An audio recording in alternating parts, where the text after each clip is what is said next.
সোহেল হত্যা করেছে।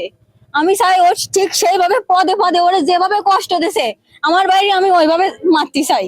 ও যেভাবে আমার বাইরে কুপাই কুপাই মানেছে, আমার মার কোল খালি করেছে, ওর মা সামনে দাঁড়ায় থাকবে, আমার মা ওরা ওইভাবে মারবে। বিচারের সম্মুখীন করতে হবে। আমাদের এলাকাবাসীর দাবি, যারা গ্রেফতার হয়েছে, পরবর্তীতে যারা গ্রেফতার হবেন, তারা যদি সরাসরি এই হত্যাকাণ্ডের সাথে জড়িত থাকে, তাদের অন্য কোনো বিচার নাই, সরাসরি ফাঁসি কার্যকরের মাধ্যমে বিচার করতে হবে। মনিরামপুরে কিশোর আরিফ হত্যা দোষীদের ফাঁসির দাবিতে মানববন্ধন। বিস্তারিত থাকছে মাসুদ রায়হানের প্রতিবেদনে। যশোরের মনিরামপুরে যুবক আরিফ হোসেন হত্যার বিচার ও আসামিদের ফাঁসির দাবিতে মানববন্ধন অনুষ্ঠিত হয়েছে। শুক্রবার মনিরামপুর উপজেলার নেহালপুর ইউনিয়নের বালিধা বৈরাগী মোড় এলাকায় এলাকাবাসী, সজল ও বিভিন্ন শ্রেণী পেশার মানুষ এই মানববন্ধনে অংশ নেন। বক্তারা বলেন, আরিফ হোসেনকে নির্মমভাবে হত্যা করা হয়েছে এবং এ ঘটনার সাথে জড়িত সকল আসামিকে দ্রুত গ্রেপ্তার করে আইনের আওতায় এনে দৃষ্টান্তমূলক শাস্তি নিশ্চিত করতে হবে।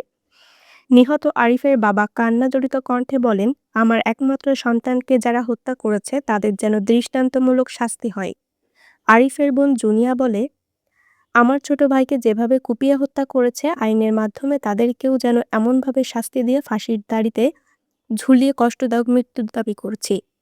মানববন্ধনে অংশগ্রহণকারীরা আরও বলেন, দ্রুত বিচার ও আসামিদের ফাঁসি নিশ্চিত না হলে তারা আরও কঠোর কর্মসূচি দিতে বাধ্য হবেন। এ সময় এলাকাবাসী হত্যাকাণ্ডের সুষ্ঠু তদন্ত ও দোষীদের দ্রুত শাস্তির দাবি জানান। আরও বিস্তারিত জানতে চোখ রাখুন জাতীয় দৈনিক অভয়নগর পত্রিকায়। মানে ডোম বলেছিল যে 117 জায়গায় আমি আমার জীবনে লাশ কেটেছি, কিন্তু 117 জায়গায় কাটা দাগ আমি খুঁজে পাইনি। তো এই শিশুটাকে যেভাবে সোহেল সহ তার আনুষঙ্গিক যারা ছিল সবাই মিলে যেভাবে কুপিয়ে হত্যা করেছে, এর দৃষ্টান্তমূলক শাস্তির ব্যবস্থা বাংলাদেশ সরকার করবে।